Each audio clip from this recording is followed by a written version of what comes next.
Hello दोस्तों, आज की अपनी क्लास रहेगी पृथ्वी का या पृथ्वी की आंतरिक संरचना, जो बहुत ही महत्वपूर्ण टॉपिक है। तमाम जो एग्ज़ाम होते हैं उन एग्ज़ामों में हूबहू प्रश्न पूछे जाते हैं।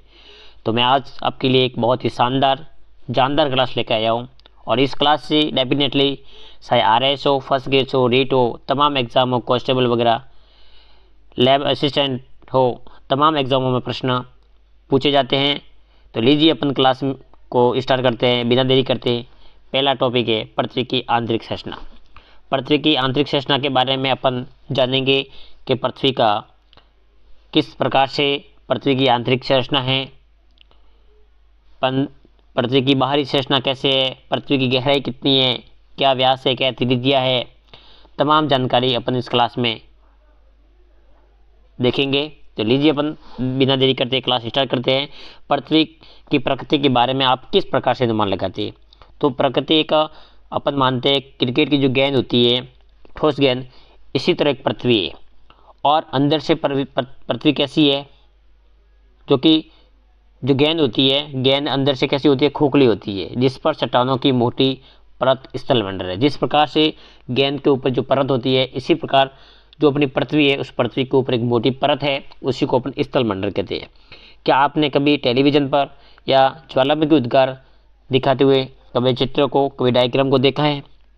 ज्वालामुखी कैसे निकलते हैं, ज्वालामुखी के साथ में क्या निकलता है? जैसे गर्म लावा है, मिट्टी है, धुआं है, आग है, मैग्मा है, तमाम ये निकलते हैं।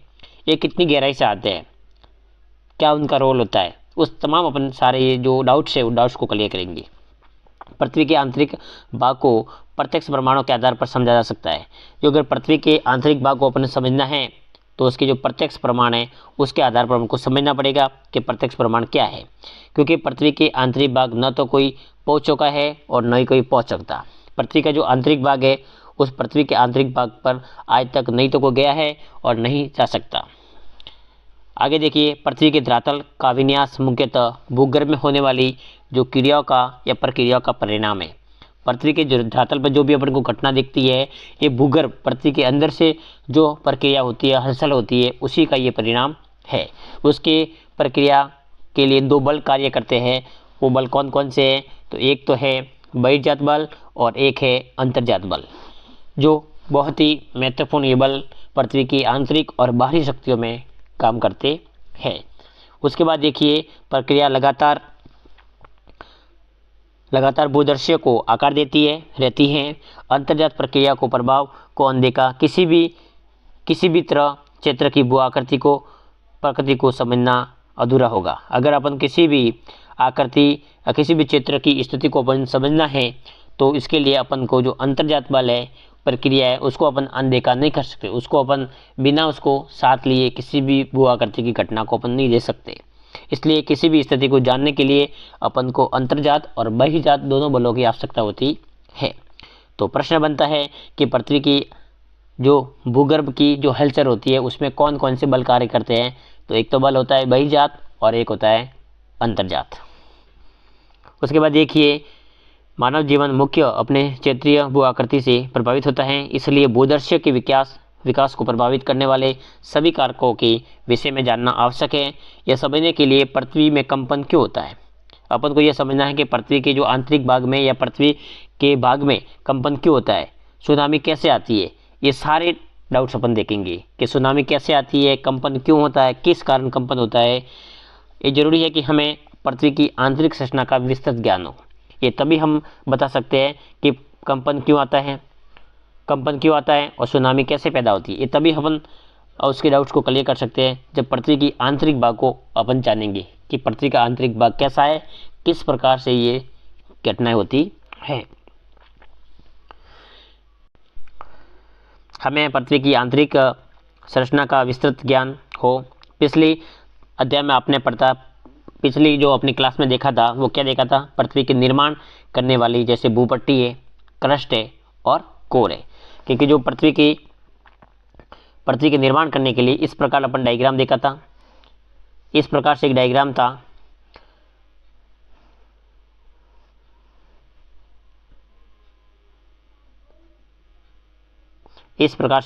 उसको 3 भागों में बांटा था। ये क्रस्ट, ये मेंटल और ये कोर।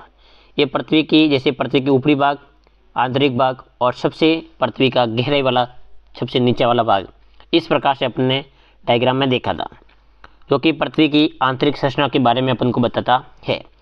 सभी पदार्थ परतों के रूप में विभाजित है। जो सारे पदार्थ है वो सारे परतों के रूप में विभाजित है। ये जानना भी अत्यंत ही आवश्यक है और रोचक है।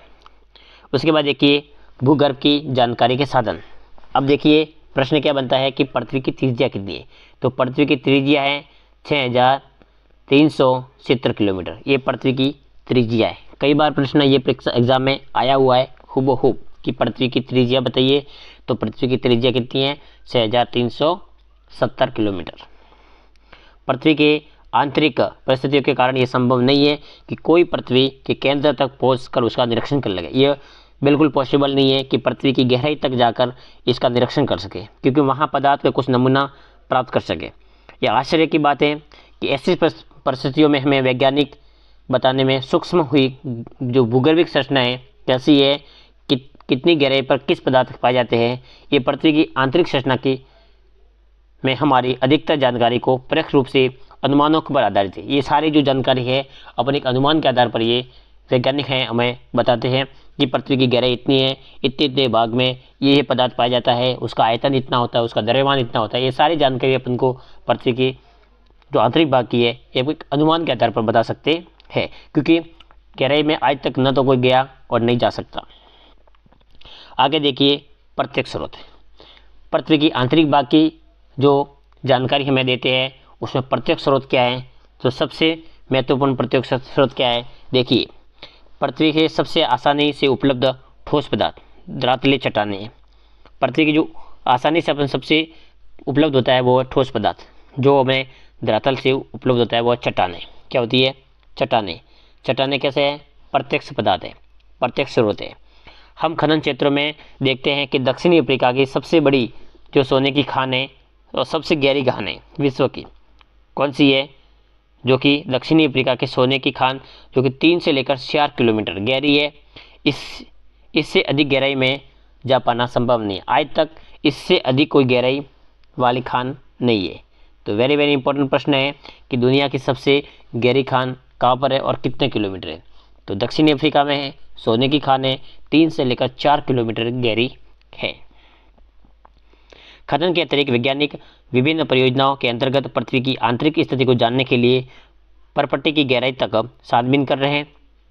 उसमें संसार भर के 2 वैज्ञानिक मुख्य धारा है, मतलब विश्व में इसके संदर्भ में 2 अवधारणाएं संचालित है। वो कौन कौन सी अवधारणाएं हैं? देखिए दोनों वैज्ञानिकों की। पहली है देखिए गहरे समुद्र की, ये प्रश्न बहुत ही इंपॉर्टेंट है। पहला है गहरे समुद्र। गहरे समुद्र में परिवेदन परियोजना, deep oceans drilling project. Deep oceans drilling project ये फर्स्ट है, और सेकंड है इंटीग्रेटेड ओशियन ड्रिल प्रोजेक्ट। ये 2 प्रोजेक्ट है, ये बहुत ही महत्वपूर्ण है जो संबंध में काम करते हैं। गहरे समुद्र में परिवेदन परियोजना व संवृत्त महासागरीय परिवेदन परियोजना, ये आज का सबसे गहरा परिवेदन, जो कि सबसे अगर गहरा जो मतलब परियोजना की गई है, सबसे गहराई में अगर खोज की गई है तो वो है आर्कटिक महासागर। आर्कटिक महासागर में कहाँ है? आर्कटिक महासागर में कोला, जो कि कोला के क्षेत्र में 12 किलोमीटर गहराई तक गया है। वहाँ पर 12 किलोमीटर की गहराई, जो 12 किलोमीटर गहराई है, उस 12 किलोमीटर गहराई तक ड्रिलिंग किया गया है। और कहाँ किया गया है? आर्कटिक महासागर में। और आर्कटिक महासागर में कहाँ किया है?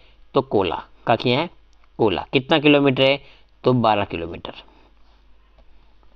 आगे देखिए इस परियोजना के में बहुत सी अन्य ऐसी गहराई खुदाई परियोजना के अंतर्गत विभिन्न गहराई से प्राप्त पदार्थों के पर्यवेक्षण पर हमें पृथ्वी की आंतरिक जानकारी संरचना संबंधी असाधारण जानकारी प्राप्त होती है। ज्वालामुखी जो उद्गार है वो पृथ्वी का वेरी वेरी इंपॉर्टेंट प्रत्यक्ष स्रोत है। ये बहुत ही इंपॉर्टेंट प्रश्न है, बहुत ही कई बार एग्जाम आया है कि पृथ्वी की आंतरिक जानकारी में जानकारी प्राप्त कराता है जो प्रत्यक्ष स्रोत है, वो प्रत्यक्ष स्रोत कौन सा है? तो वो ज्वालामुखी। उसके बाद देखिए जब कभी भी ज्वालामुखी उद्गार के से लावा पृथ्वी पर धरातल पर आता है तो ये प्रयोगशाला में अन्वेषण के लिए उपलब्ध होता है। आगे देखिए अप्रत्यक्ष स्रोत। अपन ने देखे प्रत्यक्ष स्रोत, अब देखेंगे अप्रत्यक्ष स्रोत। अप्रत्यक्ष स्रोत को यह है पदार्थ के गुण द्रव्य के विश्लेषण से पृथ्वी की आंतरिक भाग की प्रत्यक्ष अप्रत्यक्ष जानकारी प्राप्त होती है। किससे होती है? पदार्थ की गुण द्रव्य के आधार पर हम पृथ्वी की आंतरिक भाग की अप्रत्यक्ष जानकारी प्राप्त होती है।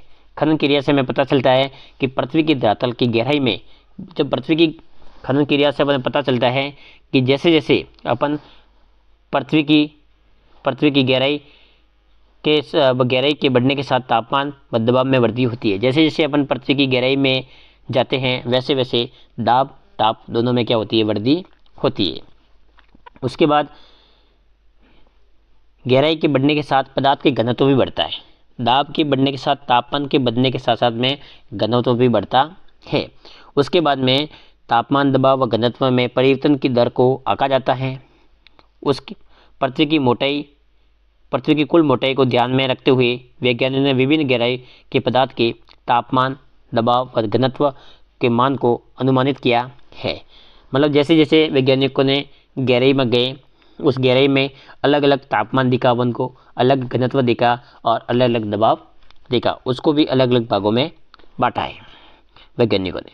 अब देखिए पृथ्वी की आंतरिक जानकारी प्राप्त करने वाला जो स्रोत है, अप्रत्यक्ष स्रोत, वो कौन सा है? उल्का। कौन सा है? उल्का, जो कभी कभी धरती पर पहुंचती है। हालांकि हमें यह ध्यान रखना चाहिए कि उल्काएं के विश्लेषण के लिए पदार्थ पृथ्वी के आंतरिक भाग से नहीं है। मतलब जो उल्का है वो पृथ्वी के आंतरिक भाग से नहीं है, परंतु उल्काएं से प्राप्त जो पदार्थ है उनकी संरचना है, उनकी जो बनावट है वो पृथ्वी के समकक्ष है, मतलब पृथ्वी के मिलती जुलती है। इसलिए हमें उल्का पिंड से ये पता लगता है कि वैसे ही पदार्थ बने ठोस पिंड से, जैसे पृथ्वी ठोस पदार्थ से बनी हुई है वैसे ही उल्का पिंड एक ठोस पदार्थ से बने हुए हैं। इससे हमारा पृथ्वी ग्रह बना है। पृथ्वी की आंतरिक जानकारी के लिए उल्का का अध्ययन एक महत्वपूर्ण स्रोत होता है। अगर पृथ्वी की आंतरिक जानकारी प्राप्त करनी है तो हमें उल्काओं का अध्ययन करना पड़ेगा। उल्का का निर्माण कैसे हुआ? कि ऐसा माना जाता है कि प्रारंभ में पृथ्वी एक गोल तस्वीनुमा थी और जिसका जो बीच का भाग था वो कैसा था? बीच का भाग कैसा था? ये पतला था, किनारों से कैसा? मोटा था। धीरे धीरे एक समय आ गया कि ये भाग धीरे धीरे धंसता गया, ये परत क्या होगी, उसमें धीरे धीरे ये घर्षण होता गया। घर्षण होते होते एक समय ऐसा आ गया कि ये भाग टूट कर पृथ्वी से क्या हो गया? अलग हो गया। ये अलग भाग ही क्या है? उल्काएं है। आगे देखिए अप्रत्यक्ष स्रोत में गुरुत्वाकर्षण, चुंबकीय क्षेत्र व भूकंपीय क्रिया शामिल है। अप्रत्यक्ष में कौन कौन से हैं?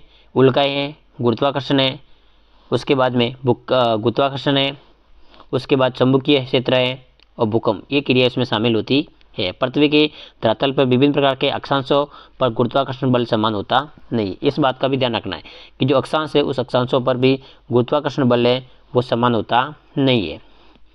ध्रुवों पर अधिक होता है लेकिन भूमध्य रेखा पर क्या होता है? कम होता है। क्या होता है? गुरुत्वाकर्षण बल। पृथ्वी के केंद्र की दूरी के कारण गुरुत्वाकर्षण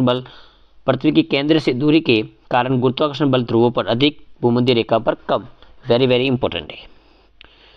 भूमध्य रेखा पर तो क्या होता है? अधिक कर्क रेखा, ध्रुवों पर क्या होता है? अधिक, ध्रुवों पर क्या होता है?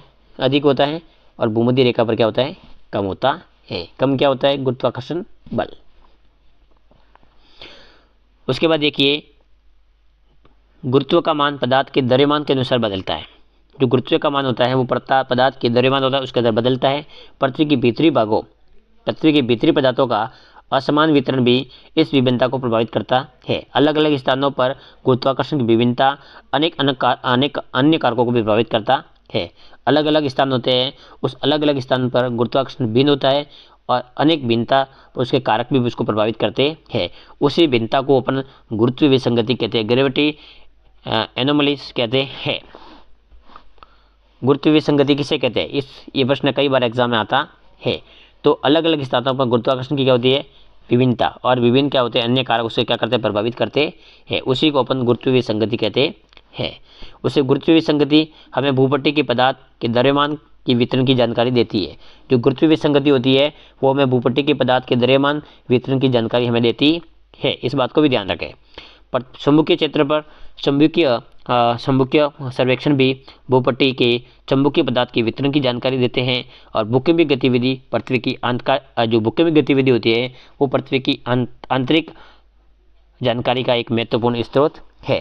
जो भूकंपीय गतिविधि है वो पृथ्वी की आंतरिक जानकारी का एक महत्वपूर्ण स्रोत है, इस बात को ध्यान रखना। वेरी वेरी इंपॉर्टेंट ये प्रश्न बनता है। उसमें से देखो कितने प्रश्न बन गए। पृथ्वी की त्रिज्या कितनी है, प्रत्यक्ष स्रोत कौन सा है, अप्रत्यक्ष स्रोत कौन सा है, गुरुत्वीय संगति किसे कहते हैं, भूमध्य रेखा या ध्रुवों पर किस प्रकार से गुरुत्वाकर्षण बल रहता है, ये सारे डाउट्स अपन देख रहे हैं उसमें। अब देखिए भूकंप। भूकंप क्या है, वेरी वेरी इंपॉर्टेंट ये भी टॉपिक है। भूकंपीय तरंगों का अध्ययन पृथ्वी की आंतरिक परतों के संपूर्ण चित्रों को प्रस्तुत किया गया है। डायग्राम में बताया गया, देखिए ये भूकंप का डायग्राम है, इसमें भूकंप का अभिलेख है, जिसमें पी तरंगे, एस तरंगे और धरातलीय तरंगे। कौन पहले पूछती है, कौन बहुत तेज गति होती है, किसकी कैसे होती है, सारा अपन देखेंगे उसमें। साधारण भाषा में भूकंप का अर्थ होता है पृथ्वी का कंपन। क्या होता है, पृथ्वी का कंपन एक प्राकृतिक घटना है। ऊर्जा के निकलने के कारण तरंगें उत्पन्न होती है जो सभी दिशाओं में फैलकर भूकंप लाती है। क्या करता है कि ये भूकंप होता है वो सभी दिशाओं में फैलता है। तरंगें होती है वो सभी दिशाओं में क्या होती है, फैलती है और एक भूकंप लाती है। भूकंप का अर्थ क्या है, पृथ्वी का कंपन प्राकृतिक घटना है। ऊर्जा से निकलने के कारण तरंगें होती है, तरंगें उत्पन्न होती है और वही तरंगें सभी दिशाओं में क्या करती है, फैल जाती है। उसी को अपन भूकंप कहते हैं। देखिए कौन कौन से, पी तरंगे, एस तरंगे और धरातलीय तरंगे, भूकंप की तरंगे। अब देखिए पृथ्वी में कंपन क्यों होता है, प्राय भ्रंश के किनारे से ही ऊर्जा निकलती है। प्राय जो भ्रंश होते हैं उन भ्रंश के किनारे से क्या निकलती है, ऊर्जा निकलती है। और भूपट्टी की सेलों, जो भूपट्टी होती है, क्रस्ट होता है, उस क्रस्ट की सेलों में गहन दरारें ही भ्रंश होती है। जो भूपट्टी होती है उस भूपट्टी में जो गहन दरारें होती है उसी दरारों को अपन क्या कहते हैं, भ्रंश कहते हैं। भ्रंश के दोनों तरफ सेल विपरीत दिशा में क्या करती है, गति करती है। जहाँ ऊपर के सेल खंड दबाव डालते हैं, ऊपर के जो सेल खंड होते हैं, चट्टानें होती है, वो एक दूसरे को क्या करती है, दबाव डालती है, जिनके आपस में घर्षण से उन्हें परस्पर बांध रखता है। उनके आपस का घर्षण उन्हें परस्पर क्या करता है, बांध कर रखता है। फिर भी उन्हें अलग होने की प्रवृत्ति के कारण एक समय पर घर्षण का प्रभाव कम हो जाता है। इसी के परिणाम स्वरूप सेल खंड विकृत होकर अचानक से एक दूसरे से क्या होता है, विपरीत दिशा में सरक जाते हैं। एक दूसरे में क्या करते हैं, विपरीत दिशा में क्या करते हैं, सरक जाते हैं। इसके परिणाम स्वरूप उससे क्या निकलती है, ऊर्जा। और ऊर्जा ही तरंगे सभी दिशा में क्या करती है, गतिमान करती है। और वही स्थान जहाँ से ऊर्जा निकलती है, वही स्थान जहाँ से क्या करती है, ऊर्जा निकलती है। भूकंप का उद्गम केंद्र जिसके फोर्स कहलाता है, क्या कहलाता है, फोर्स। इसे अवकेंद्र भी कहते हैं, इसे हाइपोसेंटर भी कहते हैं। क्या कहते हैं, हाइपोसेंटर भी कहते हैं। जहाँ से ऊर्जा निकलती है वो भूकंप का उद्गम केंद्र कहलाता है। इसे अवकेंद्र भी कहते हैं, उसको हाइपोसेंटर भी कहते हैं। प्रश्न आता है कि भूकंप का उद्गम केंद्र किसे कहते हैं, तो जहाँ से ऊर्जा क्या करती है, निकलती है, उसी को अवकेंद्र या उद्गम केंद्र या हाइपोसेंटर कहते हैं। उसके बाद देखिए ऊर्जा तरंगे अलग अलग दिशा में करते चलती है, पृथ्वी की सतह पर चलती है। भूतल पर वह बिंदु जो उद्गम केंद्र के समीप होता है, ऐसा बिंदु जो उद्गम केंद्र होता है, उस उद्गम, जैसे मान लो ये उद्गम केंद्र है, उसके पास में जो समीप में जो बिंदु होता है उसे क्या कहते हैं, अधिकेंद्र, जिसे एपिसेंटर कहते हैं। क्या कहते हैं, एपिसेंटर कहते हैं। उद्गम केंद्र के पास का जो बिंदु होता है, भूतल होता है, उसे एपिसेंटर कहते हैं।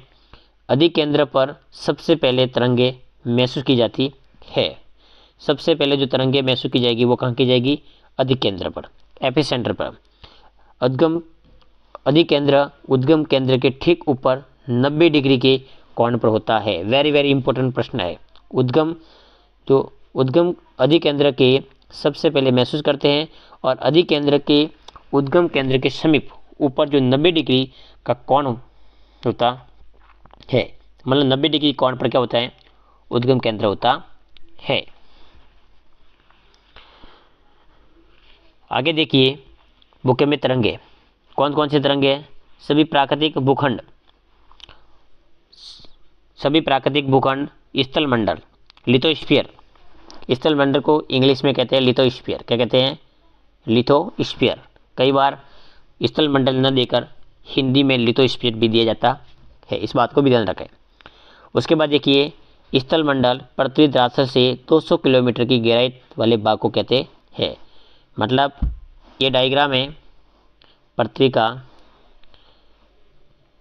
इस प्रकार से ये अपने डायग्राम बनाया पृथ्वी को 3 भागों में, उसे कहते हैं क्रस्ट, इसे कहते हैं मेंटल और इसे कहते हैं कोर। यहाँ से लेकर 200 किलोमीटर तक, 200 किलोमीटर जो भाग है वो सारा क्या है, स्थल मंडल। क्या है, स्थल मंडल, जिसे लिथोस्फीयर कहते हैं। उसके बाद भूकंप मापी यंत्र जिसमें सिस्मोग्राफ, क्या कहते हैं, सिस्मोग्राफ। भूकंप मापी यंत्र सिस्मोग्राफ सतह पर पहुंचने वाली भूकंप तरंगों को अभिलेखित करता है।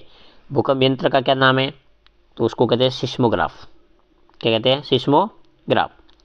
उसके बाद देखिए भूकंपीय तरंगों का अभिलेख वक्र कर्व दिखता है। यह वक्र 3 अलग बनावट वाले तरंगों को प्रदर्शित करता है। 3 जो अलग अलग बनावट वाली तरंगे होती है उसको प्रदर्शित करता है। देखिए कौन कौन सी है। बुनियादी तौर पर भूकंपीय तरंगे 2 प्रकार की होती है। कितनी होती है, 2। भूगर्भिक तरंगे जिसे बॉडी वेव्स कहते हैं और धरातलीय तरंगे जिसे सरफेस वेव्स कहते हैं। 2 ही होती है, लेकिन एक और है, वो कौन सी है वो भी अपन देखेंगे।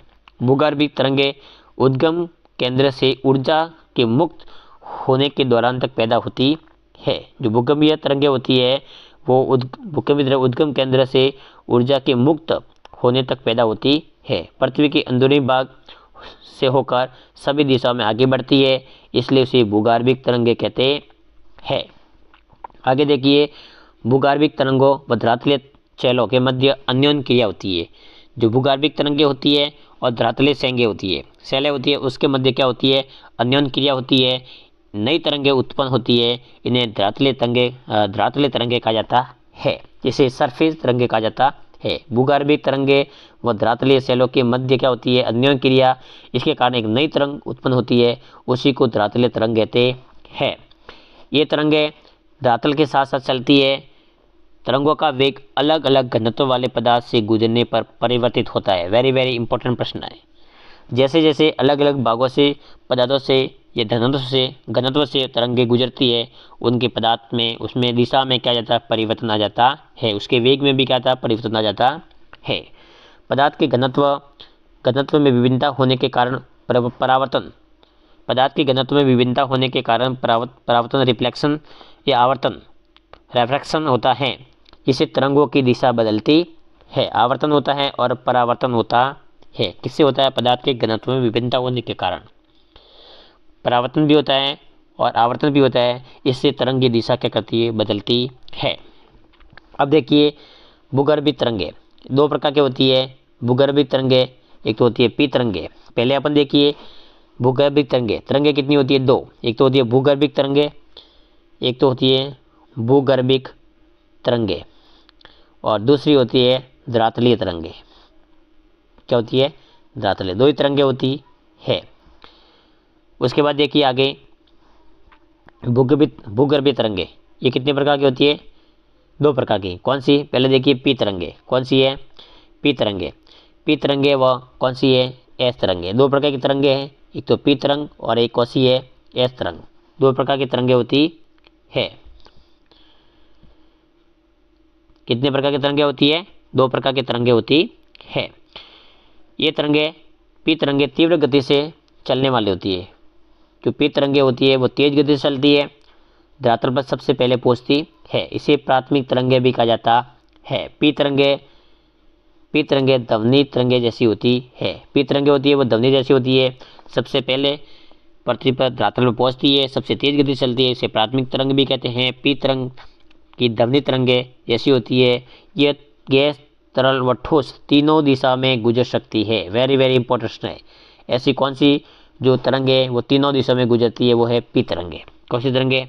पी तरंगे। अब देखिए एस तरंगे। एस तरंगे केवल धरातल के कुछ समय अंतराल के बाद क्या होती है? पहुंचती है। कुछ समय अंतराल के बाद पहुंचती है, इसे द्वितीयक तरंगे कहा जाता है। इसे कहा जाता है द्वितीयक तरंगे भी कहते हैं। उसके बाद एस तरंगों का जो विषय है, एस तरंगों के विषय एक महत्वपूर्ण स्थिति है कि केवल ठोस पदार्थ के माध्यम से ही चलती है। ये कैसे चलती है? ठोस पदार्थ के माध्यम से चलती है। लेकिन जो पी तरंगे हैं ये ठोस, ये द्रव्य और ये गैस तीनों में चलती है, लेकिन एस केवल ठोस में चलती है। इस विशेषता ने वैज्ञानिकों ने भूगर्भीय संरचना को समझने में मदद की। इसी की तरंगों के आधार पर जो वैज्ञानिक हैं, भूगर्भीय वैज्ञानिक हैं, उन्होंने पृथ्वी की आंतरिक जो भूगर्भीय संरचना है उसको समझा। उसके बाद परावर्तन से तरंगे प्रतिध्वनित होकर वापस लौट जाती है। परावर्तन होता है, उस परावर्तन से ध्वनि क्या होती है? तरंगे क्या होती है? प्रतिध्वनित हो जाती है, और प्रतिध्वनित होने का कारण वो वापस लौट के आती है। जबकि परावर्तन से तरंगे कई दिशा में चलती है, आवर्तन से क्या करती है? कई दिशा में तरंगे चलती है, लेकिन परावर्तन से क्या करती है? प्रतिध्वनि होकर वापस लौटा जाती है। बुलेविक भूकंप लेखी पर बने आरेख से तरंगों की दिशा विभिन्नता का अनुमान लगाया जाता है। धरातलीय तरंगे भूकंप लेखी पर अंत में अभिलेखित होती है, ये ज़्यादा विनाशकारी होती है। सबसे ज़्यादा विनाशकारी कौन सी है? तो धरातलीय तरंगे। कौन सी है? धरातलीय तरंगे। जिससे क्या होता है? जिसे सेल विस्थापित होती है और इमारतें भी गिर सकती है। इमारतें भी गिर सकती है और सेल अपना दिशा की अपने विस्थापित भी करती है। सेल का क्या होता है? जो चट्टानें होती है वो विस्थापित भी हो सकती है। ये कौन सी थी? पी तरंगे और एस तरंगे। अब देखेंगे भूकंपीय तरंगों का संरचना देखिए, अपन देखेंगे विभिन्न प्रकार के भूकंपीय तरंगों के संरक्षित होने की प्रणाली विभिन्न होती है। जैसा कि संरक्षित होती है, ये सेलों में कंपन होती है। सेलों में क्या होता है? कंपन होता है। पी तरंगों में कंपन की दिशा तरंगों के दिशा के समानांतर होता है। पी जो तरंगे होती है उसमें कंपन की दिशा तरंगों की दिशा के समानांतर होती है, दोनों से ही होती है, समान होती है। यह संचरण गति की दिशा में ही पदार्थ पर दबाव डालती है। किस पर दबाव डालती है? पदार्थ पर, जिसे दबाव में फलस्वरूप पदार्थ के घनत्व में विभिन्नता आती है। फिर पदार्थ में क्या आती है? विभिन्नता आती है घनत्व में। सेलों में संकुचन फैलाव की प्रक्रिया होती है। चट्टानें क्या हो जाती है? सिकुड़ भी जाती है, और चट्टान में क्या होता है? फैलाव भी होता है, जिससे फैलाव होता है। अन्य तरह की जो तरंगे संचरण अन्य तीन तरह की जो तरंगे संचरण गति समकोण दिशा पर कंपन पैदा करती है। कब करती है? ये समकोण दिशा पर कंपन पैदा करती है। अन्य जो तरंगे होती है, एस तरंगे ऊर्ध्वाधर तल पर तरंगों की दिशा पर समकोण पर कंपन करती है। मतलब जो एस तरंगे होती है वो समकोण पर क्या करती है? कंपन करती है। ये जिस पदार्थ से गुजरती है उसमें उबार या गर्त बना देती है। एस तरंगे होती है जिस क्षेत्र से गुजरती है उसमें या तो उबार कर देती है या क्या करती है? गर्त बना देती है। धरातलीय तरंगे सबसे अधिक विनाशकारी होती है। ये बहुत ही सबसे खतरनाक तरंगे कौन सी है? तो धरातलीय तरंगे। आगे देखिए छाया क्षेत्र, बहुत ही इंपॉर्टेंट प्रश्न है। छाया क्षेत्र कई बार पूछा जाता है। भूकंप लेखी यंत्र क्या है? सिस्मोग्राफ, जो दूरस्थ स्थानों से आने वाले भूकंपीय तरंगों को अभिलेखित करता है, वो क्या करता है? सिस्मोग्राफ होता है। एक भी कुछ ऐसे क्षेत्र भी हैं जहाँ कोई भी भूकंप तरंगे पी तरंगों के पहुँचने को ही दर्ज करती है। चलिए देखिए अब ये छाया क्षेत्र, अपन देखेंगे। ये कौन सा है? एस तरंग का छाया क्षेत्र। एस तरंग का छाया क्षेत्र देखिए, ये 105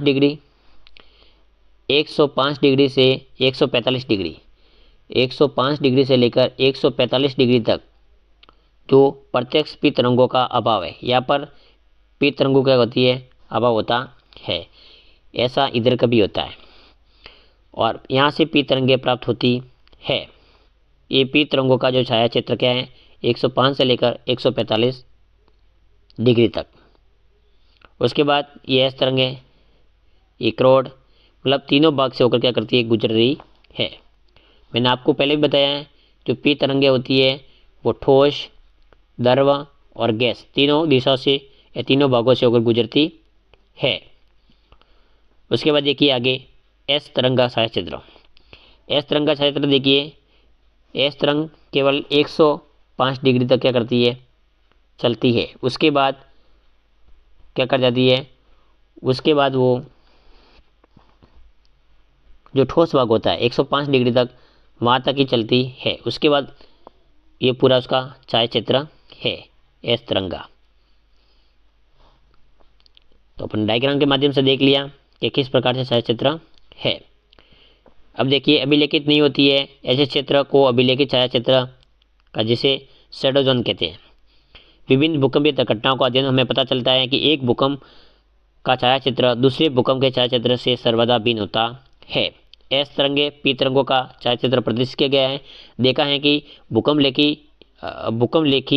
भूकंप अधिकेंद्र से भूकंप लेखी होती है, वो भूकंप अधिकेंद्र से लेकर 105 डिग्री के भीतर किसी भी दूरी पर पी तरंगे एस तरंगे दोनों ही तरंगों का अभिलेखन करते हैं। 105 डिग्री पर दोनों तरंगे होते हैं उसका अभिलेखन किया जाता है। भूकंप लेखी अधिकेंद्र से 145 डिग्री से परे केवल पी तरंगों के पहुंचने को ही दर्ज कर सकते हैं, एस तरंगों को अपन दर्ज नहीं कर सकते। एस तरंगे फिर क्या हो जाती है, लुप्त हो जाती है।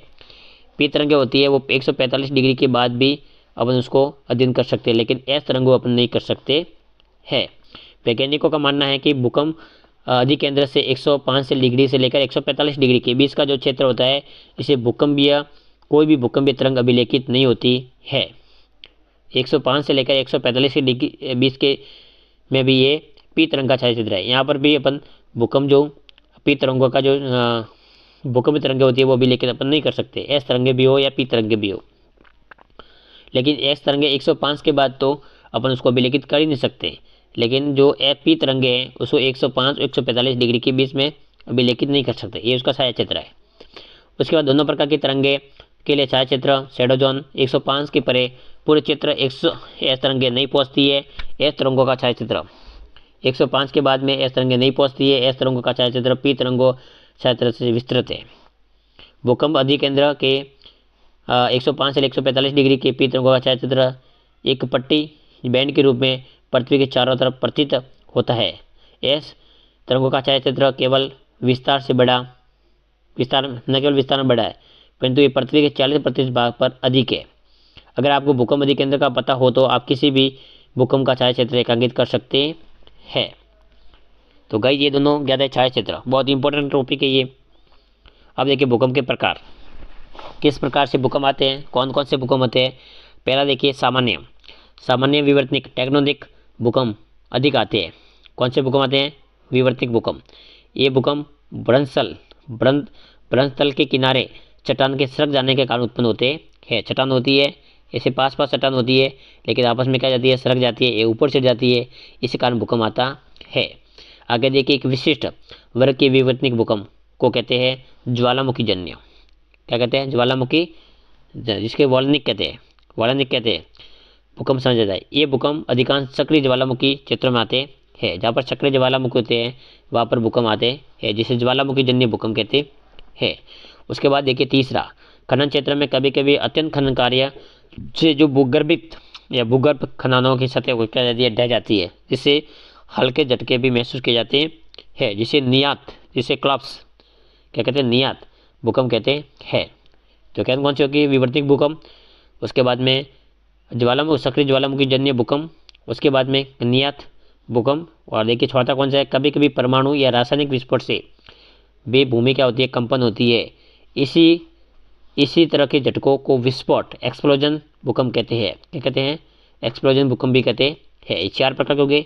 और 5वां कौन सा, देखिए जो भूकंप बड़े बांध वाले भाग में आते हैं उन्हें बांध जनित भूकंप कहते हैं। ये 5 प्रकार के भूकंप होते हैं। कौन कौन से, तो देखिए पहला है विवर्तनिक भूकंप, दूसरा है चक्रीय ज्वालामुखी भूकंप, तीसरा है निर्यात भूकंप, उसके बाद चौथा है विस्फोट भूकंप और पांचवा है बाढ़ जनित भूकंप। ये 5 भूकंप के प्रकार है। अब देखिए भूकंप का माप, क्या देखेंगे भूकंप के माप। भूकंपीय घटनाओं के मापन जो भूकंपीय तीव्रता के आधार पर होता है, भूकंपीय घटना का जो मापन होता है उसकी तीव्रता के आधार पर होता है, आघात की तीव्रता के आधार पर होता है। कैसे होता है? आघात की तीव्रता के आधार पर होता है। भूकंपीय तीव्रता को मापने की जो स्केल है उसे क्या कहते हैं? Richter scale. क्या कहते हैं? Richter scale. भूकंपीय तीव्रता भूकंप के दौरान ऊर्जा मुक्त होने से संबंधित है कि भूकंप के दौरान कौन सी ऊर्जा मुक्त होती है उसको अपन भूकंपीय तीव्रता कहते हैं। उसके बाद देखिए भूकंप की जो मापनी है उसे 0 से लेकर 10 तक मापते हैं। कौन सा? रिएक्टर। रिएक्टर मापने का स्केल क्या है? 0 से लेकर 10। ये कई बार एग्जाम में आया हुआ है। उसके बाद आघात की जो तीव्रता और गहनता को इटली के भूवैज्ञानिक, अगर देखना है कि आघात की जो तीव्रता है और गहनता है उसको इटली के जो भूकंप वैज्ञानिक थे उसका नाम था मर्केली। क्या नाम था? मर्केली के नाम से जाना जाता है। कहाँ के थे वो? इटली के। कहाँ के थे? इटली के। और इटली के कौन थे? मर्केली। कौन थे? मर्केली महोदय ने नाम दिया जो किसे? तीव्रता और गहनता। यह झटकों में हुई प्रत्यक्ष हानि को निर्धारित करता है। जो झटकों में प्रत्यक्ष हानि हुई है उसको निर्धारित करता है। और इसकी गहनता क्या होती है? 1 से लेकर 12। तो प्रश्न क्या है? देखिए रिएक्टर स्केल की मापनी क्या है? 0 से लेकर 10। मर्केली की क्या है? 1 से लेकर 12। ये उसकी गहनता है और ये उसकी तीव्रता है। अब देखिए भूकंप के प्रभाव क्या क्या है? भूकंप एक प्राकृतिक आपदा है। प्राकृतिक आपदा होने से उनके विभिन्न प्रकोप है। पृथ्वी के भूमि से हिलने के कारण होता है, धरातलीय विसंगति के कारण भूकंप आते हैं, भूसंकलन या पंख संकलन के कारण भी भूकंप हो सकते हैं, मृदा द्रवण या शोल के कारण हो सकता है। उसके बाद धरातल का एक तरफ झुकने के कारण हो सकता है, हिम संकलन के कारण भूकंप आ सकते हैं,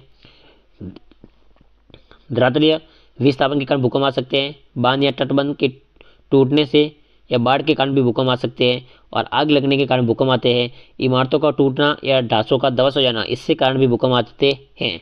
वस्तु का गिरने से भूकंप आते हैं। और सुनामी, ये तमाम भूकंप के क्या है? प्रभाव है। इससे भूकंप कहीं न कहीं भूकंप को प्रभावित करते हैं, चाहे पृथ्वी का हिलना हो, धरातलीय विसंगति हो, भूसंकलन हो, पंख संकलन हो, मृदा स्रवण हो, धरातल का एक तरफ झुकना हो, हिम संकलन हो, धरातलीय विस्थापन हो, बांध हो, तटबंध हो, आग लगना हो, इमारतों का टूटना हो, ढांचों का ध्वस्त होना हो, वस्तुओं का गिरना हो, सुनामी हो, ये तमाम भूकंप के क्या है? प्रभाव है। आगे देखिए डायग्राम के माध्यम से अपन समझेंगे। ये देखिए कहाँ है? तो ये है ज्वारीय लहरों के द्वारा तबाही का दृश्य है जो कहाँ है? मेरिना तट। कहाँ है? मेरिना तट भारत का, जो कि सुनामी के दौरान ये हुआ था। उसके बाद देखिए ये कहाँ है? थाईलैंड का। कहाँ है? ये थाईलैंड का, जो ज्वारीय लहरों के द्वारा विनाश का एक दृश्य है। उसके बाद देखिए आगे, जो कि ये ज्वारीय लहरों के द्वारा तटों पर आवासीय क्षेत्रों का ध्वस्त श्रीलंका में। और ये देखिए ये कहाँ का है? तो ये है इंडोनेशिया का। कहाँ का है? इंडोनेशिया। ज्वारीय तरंगों द्वारा विनाश का दृश्य ये कहाँ है? इंडोनेशिया का। ये सारे भूकंप के प्रभाव है। अब देखिए उपरोक्त सूची के प्रभाव को कुल 6 प्रभाव इस रूप में देखा गया है, जबकि अन्य उस क्षेत्र में होने वाले जन हानि को समझा सकता है। सुनामी का प्रभाव तभी पड़ेगा जब भूकंप का अधिकेंद्र समुद्रीय अधस्थल पर हो। अगर भूकंप का जो अधिकेंद्र है वो समुद्र अधस्थल पर है तो सुनामी आएगी। भूकंप की तीव्रता बहुत अधिक हो, सुनामी अपने आप को भूकंप नहीं है। भूकंप की तीव्रता बहुत अधिक हो, सुनामी अपने आप में भूकंप नहीं है। ये वास्तव में लहरें हैं जो भूकंपीय तरंगों को उत्पन्न होती है। भूकंपीय तरंगों से क्या होती है? उत्पन्न होती है। एक भी मूल रूप से कंपन की क्रिया कुछ सेकंड ही रहती है। यदि फिर भी भूकंप की तीव्रता रिएक्टर स्केल पर 5 से अधिक है तो जो भूकंप होंगे वो अधिक विनाशकारी होंगे। अगर उसका 5 जो तीव्रता है उससे भी अधिक है तो भूकंप कैसे होंगे? विनाशकारी होंगे। आगे देखिए भूकंप की आवृत्ति। भूकंप की आवृत्ति क्या है?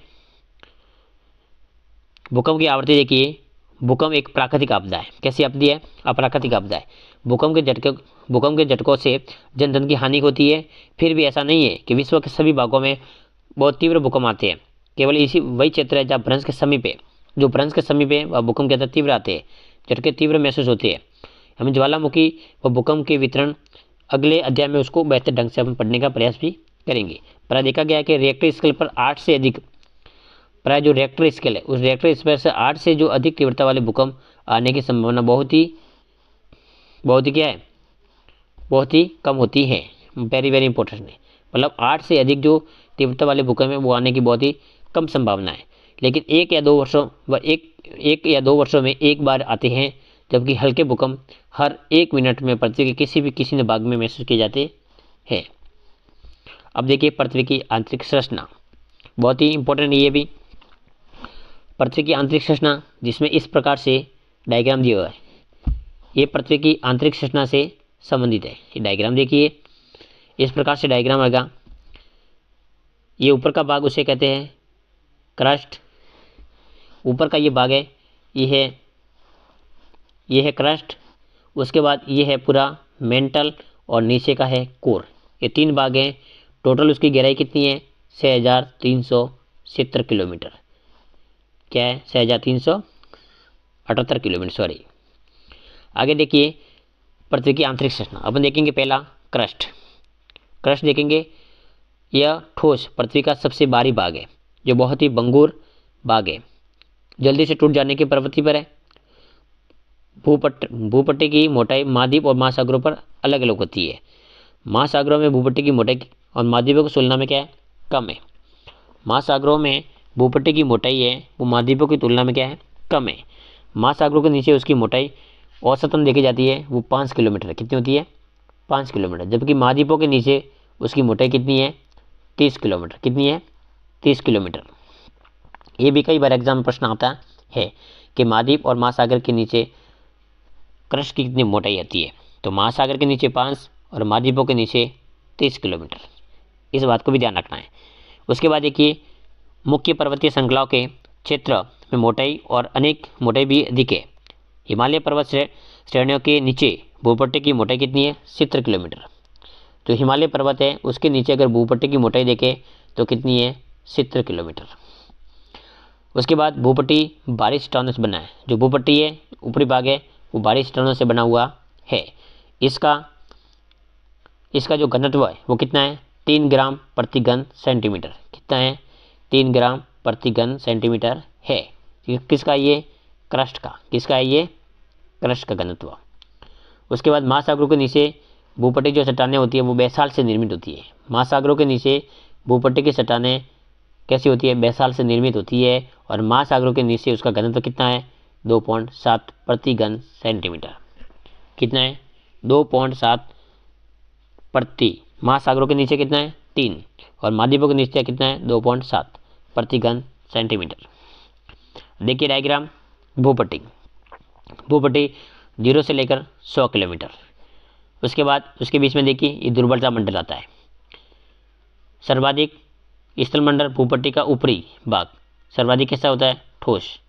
उसके बाद देखिए मेंटल, ये वही मेंटल वाला भाग है पूरा, जो कि 100 किलोमीटर से लेकर 2900 किलोमीटर तक कौन सा है?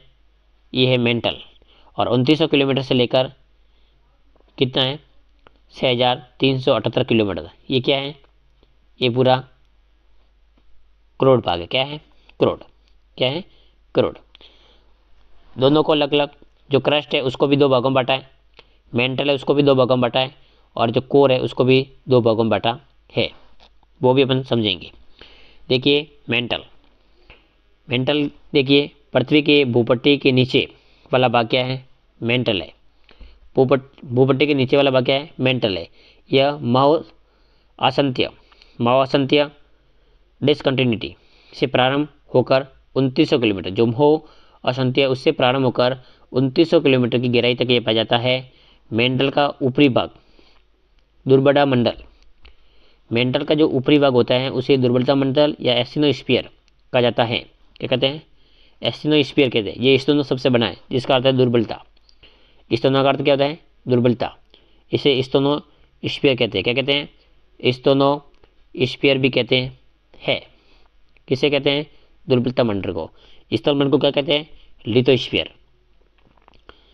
महोक्षणता से प्रारंभ होकर 2900 किलोमीटर गहराई तक पाया जाता है। मेंटल ऊपरी भाग दुर्बलता मंडल कहता है। स्टोनोस्फीयर का अर्थ है दुर्बलता।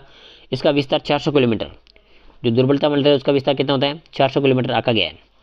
उसके बाद ज्वालामुखी के दौरान जो लावा धरातल पर पहुंचता है उसका मुख्य स्रोत यही है। जो धरातल से, जो ज्वालामुखी के दौरान जो लावा पृथ्वी पहुंचता है वो कहाँ से पहुंचता है? तो वो दुर्बलता मंडल यहाँ से पहुंचता है। ये दुर्बलता मंडल है, यहाँ से लावा बाहर निकल पृथ्वी पर पहुंचता है। आगे देखिए, ज्वालामुखी उद्गार के दौरान लावा धरातल पर पहुंचता है, उसका मुख्य स्रोत यही है। उसका घनत्व कितना होता है? घनत्व भूपटल चट्टानों से क्या होता है? अधिक है। 3.4 प्रति ग्राम घन सेंटीमीटर अधिक है, से भी अधिक है। भूपट्टी व मेंटल का ऊपरी भाग को मिलाकर स्थल मंडल, भूपट्टी व मेंटल ऊपरी मेंटल वो दोनों को मिलाकर क्या जाता है? इसे स्थल मंडल कहते हैं। इसे लिथोस्फीयर कहलाता है।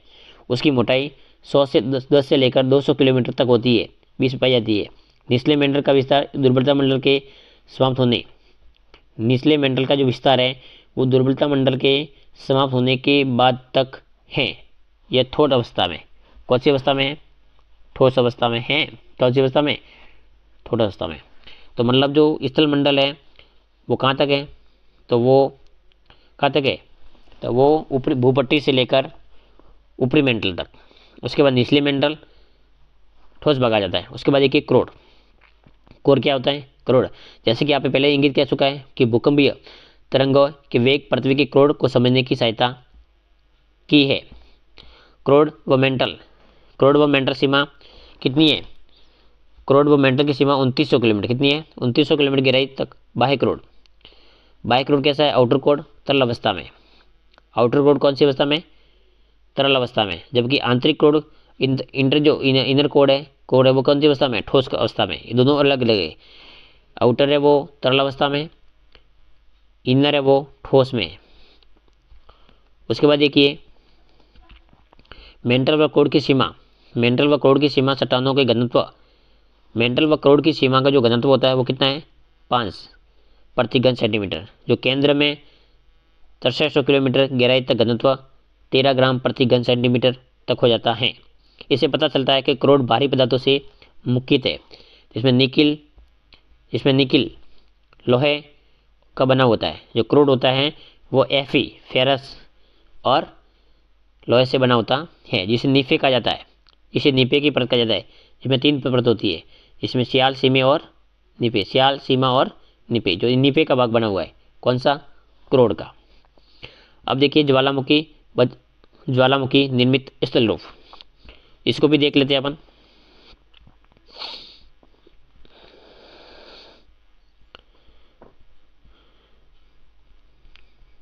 तो गाइस इसको भी अपन देख लेते हैं। ज्वालामुखी आज की क्लास में अपन ने बहुत ही शानदार ढंग से देखा पृथ्वी की आंतरिक संरचना, जिसमें सीमा सियाल क्रोड बहुत ही बेहतर ढंग से देखने का प्रयास किया। क्लास अच्छी लगे तो अधिक से अधिक अपने साथियों को जरूर शेयर करें। और मैं छोटा सा निवेदन करूंगा, अगर चैनल पर पहली बार विजिट थे आप तो चैनल को अधिक से अधिक सब्सक्राइब करें, साथ में लाइक करें, आने वाली वीडियो को शेयर जरूर करें। धन्यवाद। जय हिंद, जय भारत।